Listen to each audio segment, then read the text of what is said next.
আসসালামু আলাইকুম গাইস। তো আপনারা কেমন আছেন? তো আমাদের মাঝে আরেকটি খেলা নিয়ে উপস্থিত হলাম। আজকে 5টি বিস্কুট দেবো। যে লাভ খেলে এক লাভ দিয়ে ওইটা পার করতে পারবে তাকে দেওয়া হবে 5টি বিস্কুট। তো তোমরা রেডি তো? আসো।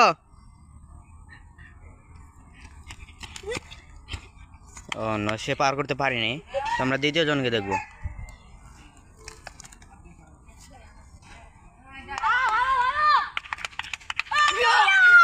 ও, সেও লাভ দিয়ে দিতে পারেনি।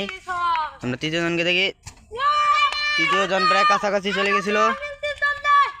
ও নো, চতুর্থ নাম্বার ওই কাছাকাছি চলে গিয়েছিল। পঞ্চম নাম্বার দেখা যাক কি হয়। ও নো, পার করে ফেলেছে। আরেকজন আছে, দেখি এ কি করে। ও নো, দুজন পার করে ফেলেছে। সবাই দেখতে পাচ্ছেন যে আজকের বিজয়ী হলো মোহাম্মদ জাহিদ দেওয়ান। তার হাতে পুরস্কারটি তুলে দেওয়া হইতেছে। তোমার ফিলিংস কেমন? আমি অনেক উৎসাহিত। আমি এইভাবে লাভ দিয়ে সবাইকে কাটিয়ে ফেলছি।